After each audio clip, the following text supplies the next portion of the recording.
Hey, I have been wanting to do this video for a really long time and I'm so excited. I did a poll on my Instagram, Be Well with Hope, and asked if you guys wanted to learn about mold toxicity and how I got sick and how I'm resolving it, and a lot of you guys answered yes.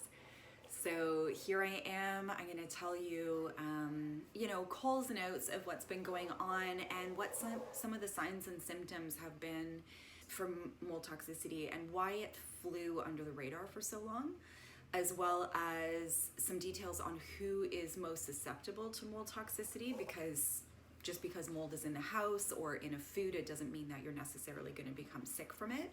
So I want to talk about who is vulnerable to those types of infections. Also, what I'm doing to clear it. So to start, I think our brains definitely want to be able to have an answer as quickly as possible. And it's really oftentimes hard to kind of open up the lens and think, what were all the contributing factors that led to this issue? Yes, there was like one home that had mold in it, a water damaged building, a sick building, but then there are other factors, and that, in my opinion, is like, it's the fruit of life. It's our rite of passage to be able to deeply understand our vulnerabilities and our history and the things that contribute to our mood and our personality and our digestion and our disease, how diseases present for us.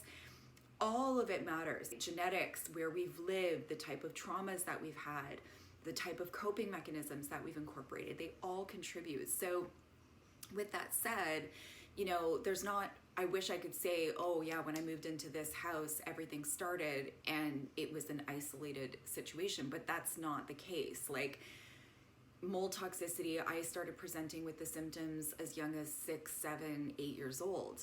And I've had chronic digestive issues ever since around that age. So when I look at, okay, there's a history of transgenerational trauma, meaning my genetics are kind of primed to upregulate under stressful times because of the type of lives that my forefathers I don't know what else to say. My older generations have experienced, which was, the war in Germany, childhood abuse, sexual abuse, drug abuse, all different kinds of traumas to the DNA, to our genetics, that when we are under a stressful period of time, or my lineage is under a stressful experience, there's a cascading effect that starts from here down that really makes our hormones operating in a way that isn't ideal, and our digestive system is very sensitive and shuts down.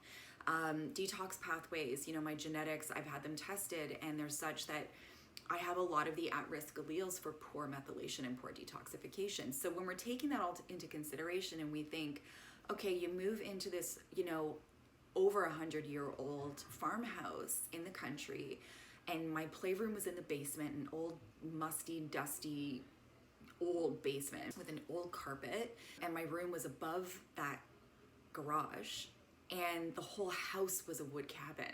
And I don't know how well that house was protected from water damage. So the traumas began when my parents were, dysfunctional, led to a divorce, led to a lot of abuse with my mother, my stepfather. And the exposure to those mycotoxins at the time, those traumas and my genetics set the stage for those mycotoxins to become an issue. So then my symptoms kept progressing. I became an addict at a young age. I couldn't focus. I dropped out of school. I was, chronically dealing with horrible constipation. Then I became a bartender for 10 years and I just partied. It really created this opportunity, this stress on my liver, my lymphatic system, my hormones were dysregulated. And then when I got another exposure to mold, which was after a traumatic breakup a couple years ago, I moved in with my girlfriend, lived in her basement. There was water damage that wasn't being remediated properly. Moved out of there into another home that had black mold in the basement. And I didn't clue into that for, a couple of months. And at that time, all these people on my Instagram were like, why are you still sick? And I was like, I don't know. Like, it was nonstop bronchial issues. So I was constantly coughing up phlegm, constantly blowing my nose. I didn't feel sick the way I would normally feel sick if I had a cold or a flu, but I was sick. Very inflamed, lots of histamine kind of reactions. I had to go on progesterone cream because my hormones were so fucked. My period would last like 14 to 20 days sometimes. It was a symptom that my body was looking for alternative ways to detox because I was dealing with so much toxicity from the mycotoxin exposure. When I moved out of that house, I rushed myself into KMH Emerge. I became extremely suicidal, extremely depressed, mixed with horrible anxiety. I couldn't function at work. I couldn't retain information. I couldn't focus. Poor memory recall. My GI was totally messed up. And just chronic fatigue. I was like looking around at my coworkers and I was like, I'm a really high functioning, intelligent woman. Why am I not able to like do life? Why am I not able to work and sustain a day of 8 hours of work without literally crashing and wanting to just like... Another factor is where you get your weed from. I've been using weed as a way to manage my anxiety with a brain injury and PTSD, etc. It's medical usage, but I was buying it street weed until things went legal. There's no regulation. The weed probably had mold in it. When I did my mold testing, it was through urine tests through Great Plains Lab, and it showed really high levels of the type of mold that is inhaled. So my lungs really, on top of smoking, my lungs were really stressed. I'm not good at cardio. I run out of breath really easily. And these are all signs and symptoms that the mycotoxins have affected my lungs. And all of the depression and the suicidality and the sleeplessness, moodiness, hormone dysregulation, gut issues, this is all tied to the mycotoxins. If you do research on mold toxicity, it's like nervous system, gut, hormones, sleep, PMS, inability to remember things, poor cognitive ability. So really I was presenting with mold symptoms and I had no idea. I thought that it was strictly from PTSD. So I did a lot of neuroplasticity work. I was working on my brain a lot. And that definitely helped, but I still needed to clear the mold. So when I moved into the house that I'm in now, I took about a year of just kind of taking cover. I just did personal training clients, managed a few coaching clients, like nutrition clients, because I find that work, it requires a lot more energy. I really needed to manage that. I needed to when you're dealing with people with complex illnesses, I wanted to make sure I was fully present and able to take that on. So I only kept a handful of clients and really just tried to get through calming things down. It took so much out of me, that last exposure to mold last year. It took so much out of me that it was really difficult for me to even fathom putting together a protocol and really working on addressing the mold. In February, I ended up I ended up driving out to see my doctor in Ottawa, Dr. Marie Matheson. She specializes in chronic infectious disease, and she is notable for her ability to identify and successfully treat complex infections like Lyme and Bartonella, any type of bacterial, viral, fungal, etc. And I've been working with her on clearing, bacterial and parasitic infections. I just kept resisting. My body was just resisting. So when she suspected mold, we got the test done, came back with 7 times the amount that is deemed okay. I was way into the red line, way. There's a huge amount of mold toxicity. And it really explains why I've been so sick.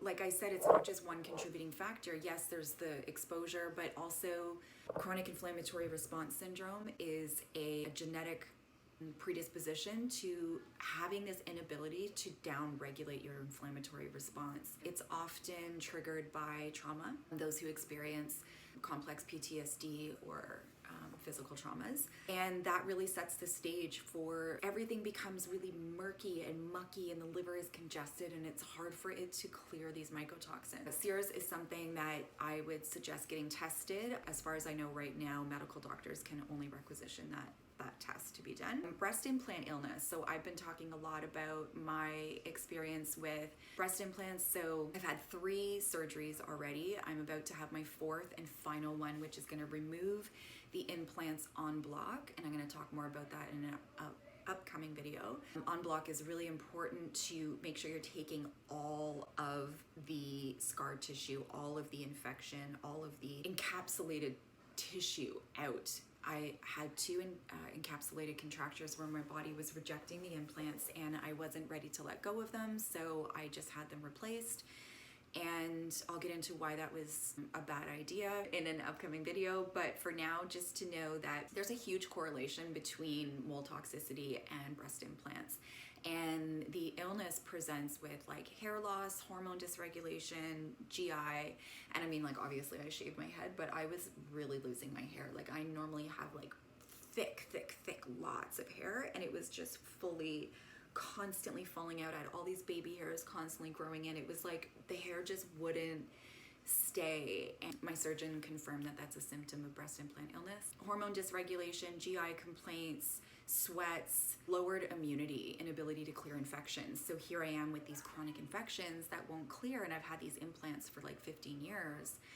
And it's like, okay, if I wasn't doing the antimicrobials plus the neuroplasticity work, the detox work, maybe the breast implant removal or the explant procedure wouldn't be enough to take me over that mountain. But because I'm doing everything, I feel really confident that I'm going to be able to be that person that has that energy all day long, those 8 hours in me of working, and has the ability to stay really healthy and lean. I've been struggling with this water retention and a history of being a competitor, a fitness competitor, and just never hitting the marks.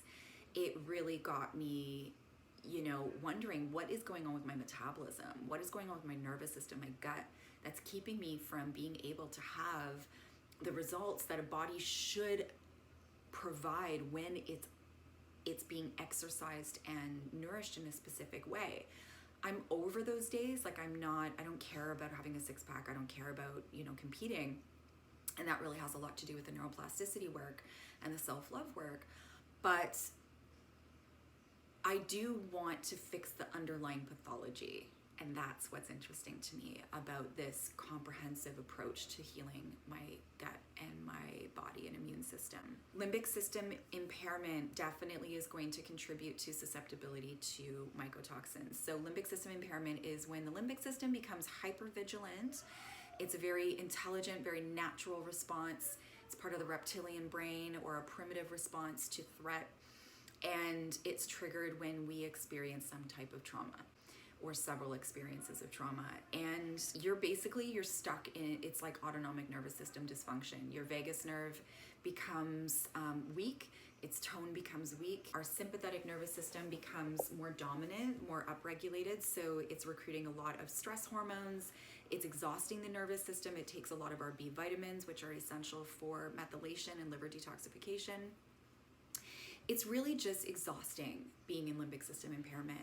People will present with fibromyalgia or multiple chemical sensitivities, different neurological disorders, GI issues, the list goes on and on. So the brain is plastic, and it can be molded in either direction. So once we recognize limbic system impairment, it's just a really good idea to start some type of neuroplasticity-based training to help to down-regulate our nervous system and up-regulate our immune system and our detox pathways and our digestion. At-risk alleles. So as I mentioned, I did a genetic test, and I was able to see that I carried a lot of the at-risk alleles, which means I had the SNPs, the genetic SNPs, that made it so if my epigenetics weren't great, and they weren't, being exposed to mold, history of trauma, being an addict, high stress lifestyle, chances are those genes turned on. My ability to detox was really hindered. Then you pile in, infections that aren't clearing, and then you've got these implants that are lending to the infections and the chronic inflammation. And you're just kind of stuck in this cesspool of like being a host and being inflamed and sick.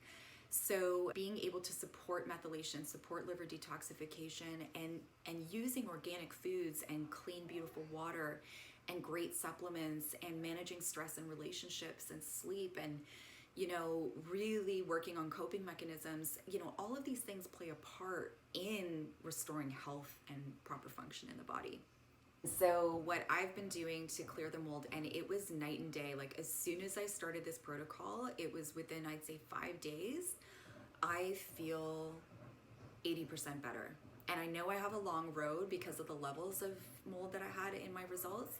I know that I've got some time, months, if not years, until this is fully cleared. I am not going to get attached to the timeline. That is also a symptom of limbic system impairment, being super afraid of how much time it might take. I'm just being open.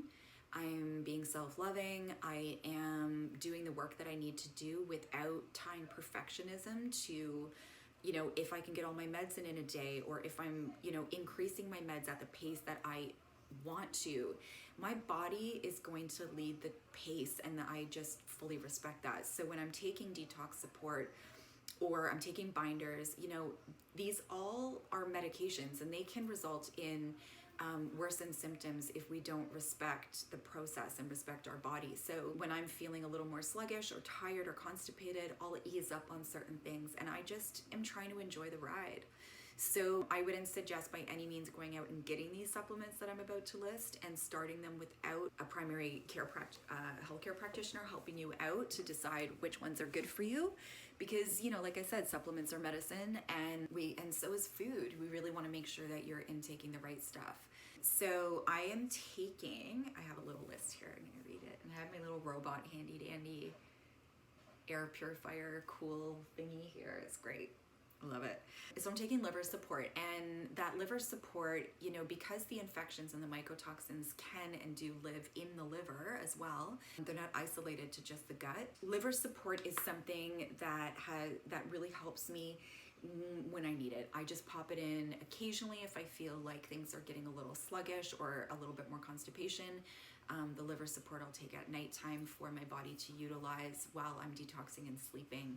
So hopefully I wake up and things are better the next day. I'm also taking a liver and kidney drainage kit. So this is a homeopathic remedy that I've basically, technically it's a 5-week cleanse or detox program, but I've been taking it for like over a year, just nonstop. Because when we think about mycotoxins, think about the role that mold plays in the world. It degrades, it eats tissue, it eats material. So it's doing the same thing inside of us, and it degrades our detox pathways. So having that additional support for my liver, for my kidney, for my gut, kidneys, and my gut, it really is just so smart, because there's no point in mobilizing these toxins and infections and then having them recirculate through the body because our pathways are so sluggish. Charcoal and binders. So charcoal and binders are no joke. We really don't want to force charcoal or any binders into your regime if you're presenting with a lot of constipation, because we have to get the materials out. So what charcoal does is it will bind to everything. It'll bind to, nourishment, nutrients, food. It'll bind to supplements and the mycotoxins and biotoxins. So you want to take it strategically and sparingly. A couple times a week is fine. Chia seeds are also really good. Any soluble fiber. But again, with people with chronic GI upset, I find chia seeds to be often reactive. So it's a bit of a dance. Organic diets. So, Dr. Marie Matheson is who treats me and also is kind of like a mentor. And I've interviewed her, if you want to check out the interview with her, mental health and gut infections on my YouTube channel. And she explains, the link between GMOs and autoimmune disease. And, I think it's something to pay attention to. So I eat a purely organic diet, not only because I want to limit toxicity, but I also want to support the industries that can create change for our future, right?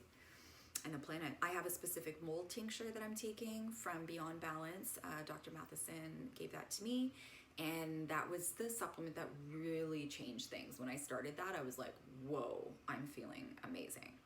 All herbs, all natural. I'm taking a PEA supplement. This is part of the endocannabinoid system. It helps to down-regulate or shift the metabolism from fueling the arachidonic acid pathway and more into that anti-inflammatory pathway. So I've been on it for over a month and I'm noticing massive differences. It's wonderful. It's by AOR. I really enjoy that. Mag citrate I take at nighttime for encouraging really good bowel movements, helps with sleep. We're all often under mineralized or deficient in magnesium. So that's one that I really, really love. And it helps to promote a good bowel movement without being dependent on it. I'm taking antidepressants, and this is just temporary. Dr. Matheson explained that as the pathogenic load decreases in my intestines, that my happy, healthy neurotransmitters are going to be produced as opposed to these neurotransmitters that are produced by the bad bugs. So in that video, Gut Infections and Mental Illness with her, she also explains why mental illnesses are reversible by cleaning up the gut environment. Resveratrol Supreme, so this is like an antihistamine. It's just something to really calm the body and, you know, down-regulate any type of inflammatory histamine-like response, and I just started it. It's by Designs for Health, and it came highly recommended by my doctor, so I'm going to give that a go. That's new.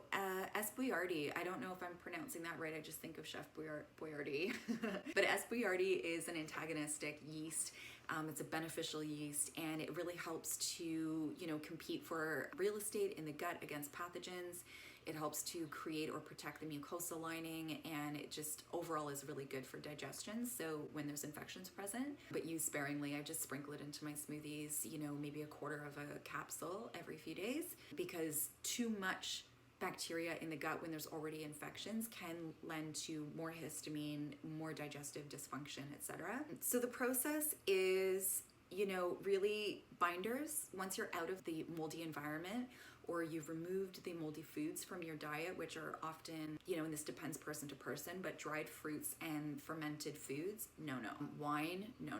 You want to remove, you know, any fermentation, anything that tends to be moldy. There's a longer list. I would check out Dr. Jill Krista, Crista, for a more robust list of foods that are commonly found with mold. But really, once you're out of the moldy environment, oh fuck, I forgot to say, I worked in a building for 10 years that had chronic water damage that was never remediated properly. You can see how there was a lot of exposures to water damaged buildings. You want to get yourself out of the environment, and then you want to have binders and liver support. And it's just patience. It's just patience and, you know, adhering to this lifestyle until things are cleared.